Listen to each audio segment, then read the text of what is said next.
إنا لله وإنا إليه راجعون.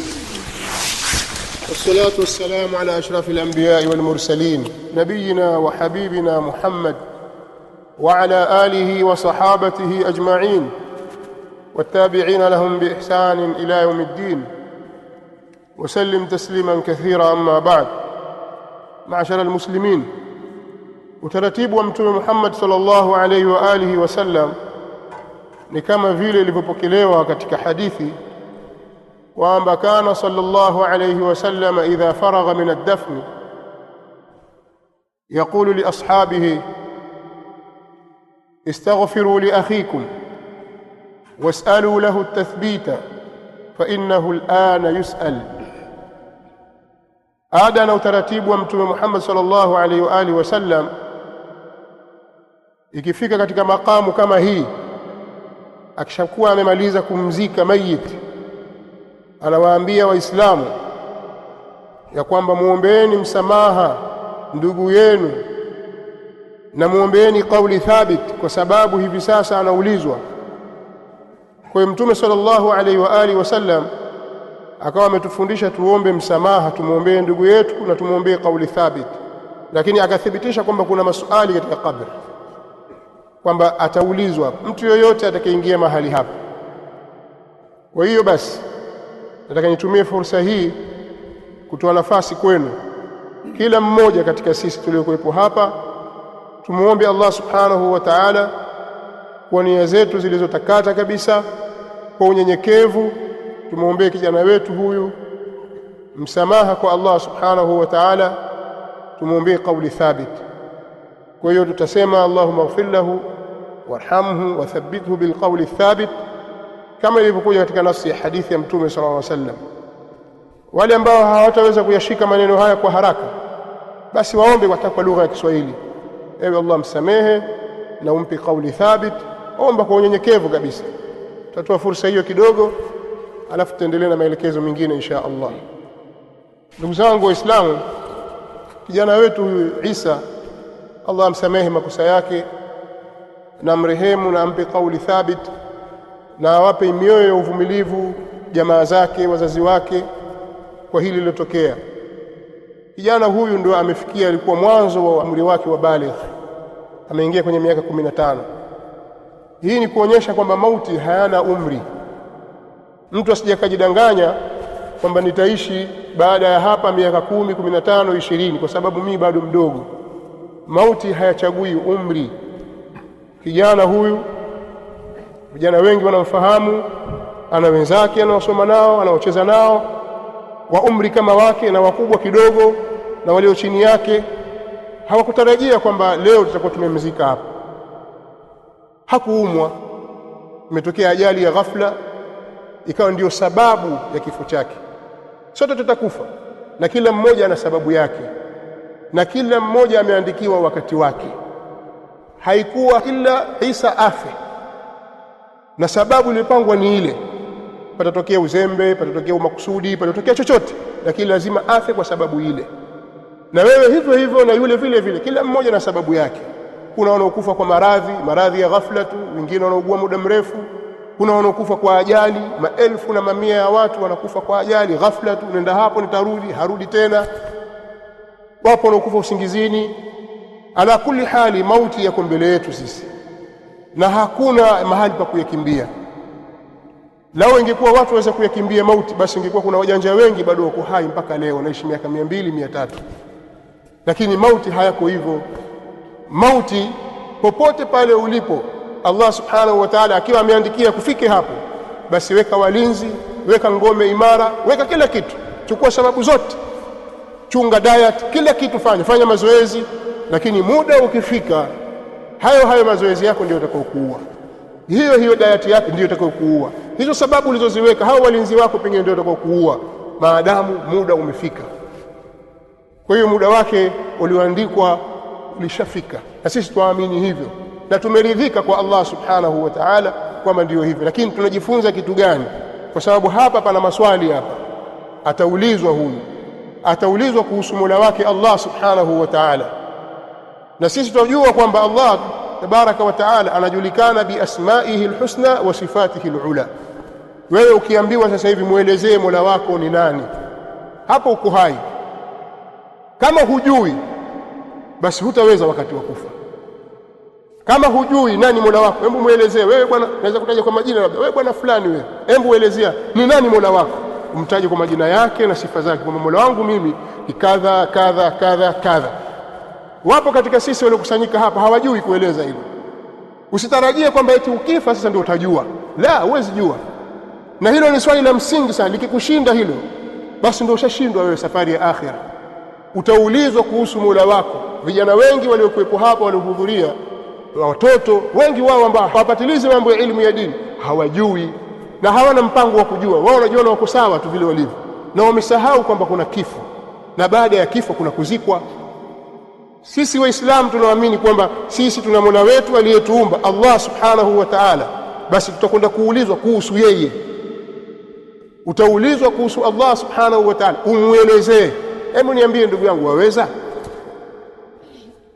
Tusitafute kusifiana, waweza? Utaulizwa wewe kuhusu dini yako, uelezee Uislamu, dini yako ya Uislamu uielezee. Dini yako ni ipi wewe? Waweza kueleza Uislamu ni upi? Uislamu ni kitu gani? Misingi yake ni ipi? Uweza kuelezea? Kama huwezi kuelezea dini yako ya Uislamu ukiwa uko hai, huwezi kuelezea baada ya kufa, huwezi. Na utaulizwa kuhusu Mtume Muhammad sallallahu alaihi wasallam, wasemaje kuhusu mtu huyu? Huyu ni nani? Wamjuaje? Kwako wewe ana daraja gani? Manzila ipi yake? Ametumwa kwako kama nani? Uelezee wasifu wa Mtume Muhammad sallallahu alaihi wasallam na kazi zake, uelezee. Kama hujui hapa kujieleza sasa hivi, ukipewa karatasi sasa hivi, hebu eleza, huwezi, basi hujui hata ukifa hutaweza. Na ndio wale watakaoshindwa pale. Mtume sallallahu alaihi wasallam anasema, yule ambaye mnafiki na mtu asiyejua atasema la adri, ataambiwa hukusoma wala hukujifunza. Ina maana kwamba mambo haya yapatikana kwenye kusoma na kujifunza. Sasa tuishije sisi na kila siku tutazunguka na tunajua mauti yako mbele yetu sisi, na wakati wote za kudondoka wewe, na maswali yako mbele yako. Yani leo tujalie kwamba kesho kuna interview utakwenda kuifanya, kuna usaili au mtihani utakwenda kuufanya wa kazi. Hiyo kazi utapata mshahara mkubwa, maswali yake ni haya, ushaambiwa. Alafu wewe ujifanye uenda huku uenda kule, wala hutafuti majibu ya maswali haya, utakuwa na akili timamu? Sasa hapa hakuna masala ya kazi, ni masala imma rawdatun min riyadil janna wa imma hufratun min hufarin niran. Hii kaburi hii imma itakuwa ni sehemu bustani katika bustani za peponi, au ni shimo katika mashimo ya motoni. Hakuna jambo jingine kwamba huyu bwana hana dhambi wala hana thawabu, huyu mwenyewe hana neno, mwache akapumzike kwenye nyumba yake ya milele. Kwanza sio nyumba ya milele, haya ni maneno ya Kikristo. Hii kaburi ina muda, tutafika siku tutafufuliwa hapa. Minha khalaqnakum wa fiha nu'idukum wa minha nukhrijukum taratan ukhra. Kutokana na udongo tumewaumba, na katika udongo mtarudishwa hapo, na kutoka kwenye udongo mtatolewa kwa mara nyingine. Kwa hiyo hii si safari ya mwisho, iko safari ya mwisho, na imma katika pepo au katika moto. Kwa hiyo ukiingia hapa katika safari hii au katika kipengele hiki, huo tayari umeshajizatiti na majibu sahihi, na utaingia, na kila mtu ataingia hapa. Kama ukuingia kwa kuzikwa hivi, utaingia kwenye mdomo wa samaki, utaliwa na simba, lakini mwisho wake yote hayo utarudi kwenye ardhi tu, ungua na moto, utakuwa majivu, lakini utarudi katika ardhi tu, pepo itakapokuwa. Tumeumbwa kutokana na huo udongo, na tutarudishwa hapo na tutatolewa kutoka katika huo udongo, na tutaulizwa siku ya Kiyama. Kwa hiyo hii si safari ya mwisho, haijakatika, bado safari inaendelea. Sasa watu waliokuwa katika makosa na wakawa wameitupa kabisa akhira yao, hawakutaka kumkumbuka Allah subhanahu wa ta'ala, wakafata bendera ya Firauni. Allah subhanahu wa ta'ala sema, an-naru yu'raduna 'alayha ghuduwan wa 'ashiyya wa yawma taqumu as-sa'atu adkhilu ala fir'auna ashadda al-'adhab. Moto unapitishwa kwa wao asubuhi na jioni. Firauna na watu wake, moto ule unapitishwa, wanaadhibiwa asubuhi na jioni hapa katika makaburi yao. Na siku kitakaposimama Kiyama, Allah atasema wafuasi wa Firauna wote wapelekwa motoni. Sasa wewe ni mfuasi wa Mtume Muhammad sallallahu alaihi wasallam au mfuasi wa Firaun? Mfuasi wa Mtume Muhammad sallallahu alaihi wasallam ni yule anayeamini nguzo za imani 6. Mfuasi wa Mtume Muhammad sallallahu alaihi wasallam ni yule anayeamini na kutekeleza nguzo za Uislamu 5, kwa sababu kuna al-iman, al-islam, al-ihsan. Wewe umeshikana na ipi katika nguzo hizi ambazo wewe unatakiwa zote uzitekeleze? Kama huna, wewe si mfuasi wa Mtume Muhammad sallallahu alaihi wasallam, hata kama utadai. Wewe ni jambo la kujirekebisha, kuitengeneza akhira yetu. Tunapokwenda ni kugumu, ni kuzito, kunahitaji maandalizi ya hapa duniani. Lakini jambo jingine kubwa zaidi la kulizungumzia ni subra. Kwa kweli subra ni kitu kikubwa sana na kimetajwa sana katika Al-Qur'an Al-Karim, na subra inakuja katika mambo yenye kuumiza sana. Na misiba kama hii uweze kuijua mpaka ukusibu wewe, ndio utajua kwamba kweli msiba, kweli jambo linauma, na ndio utafahamu maana ya subra. Usipoangalia za kujiua, usipoangalia za kuua watu, usipoangalia za kuritadi ukatoka kwenye Uislamu, wal-iyadhu billah, uweze kufanya jambo lolote baya kwa sababu umekosa subra. Lakini ukifanya subra, ukavumilia, ukaridhika na Allah subhanahu wa ta'ala, huzuni ikikujia ukalia, lakini bado umeridhika na kadari ya Allah subhanahu wa ta'ala, ujira wake ni mkubwa mno. Innama yuwaffa as-sabiruna ajrahum bighairi hisab. Wenye kuvumilia ujira wao na malipo yao watalipwa basi na hisabu yoyote, yani hawatapimiwa, wapewa tu ujira wao. Kwa sababu ya nini? Kwa sababu ya sabr. Siku moja Mtume sallallahu alaihi wasallam alipita mahali katika makaburi, akamkuta mama mmoja alia kaburini, alia hasa kwa sababu amefiwa na mwanawe. Mtume sallallahu alaihi wasallam akamuhusia subra. Yeye hakujua kama ni Mtume sallallahu alaihi wasallam, akamwambia ondoka hapa bwana, kwa sababu wewe hujapata nililolipata mimi. Mtume sallallahu alaihi wasallam akaenda zake. Baadaye akamwambia yule ni Mtume sallallahu alaihi wasallam, mbona umemwambia vile? Atamaka akatukambia kenda kwa Mtume sallallahu alaihi wasallam, Rasulullah kadha, mimi nimesubiri. Akamwambia hapana, subra ni pale mwanzo unapopigwa na kugongwa na ule msiba, pale mwanzo. Innama sabru inda sadamati alula, msiba ushakupata pap, je utasubiri? Ndio pale sasa.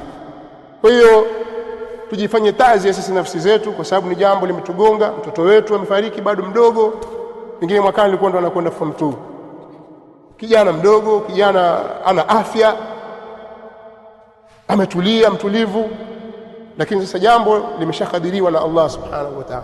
Wama alaina illa as-sabr, ni wajibu wetu sasa kusubiri na kusubirishana katika jambo hili. Lakini mwisho kabisa niwape shukrani nyote mliohudhuria mahali hapa kusaidiana na sisi katika kulitekeleza jambo hili, kwa sababu jambo kubwa tulilofanya, tumemswalia kwa wingi. Tunatarajia insha Allah kwa sala zetu hizi Allah subhanahu wa ta'ala akamsamehe yale makosa yake. Ndio kwanza ameingia katika baleghi kijana, Allah amsamehe makosa yake, anampokea akiwa ametaharika kabisa. Tunatarajia hilo biidhnillahi alkarim. Kwa Allah walipekea la kheri na awarudishe huko mlikotoka kwa salama. Nasallallahu lana wa lakum alafiyata wassalama. ربنا اغفر لنا ولإخواننا الذين سبقونا بالإيمان ولا تجعل في قلوبنا غلا للذين آمنوا ربنا إنك رؤوف رحيم. وصلى الله وسلم على نبينا محمد.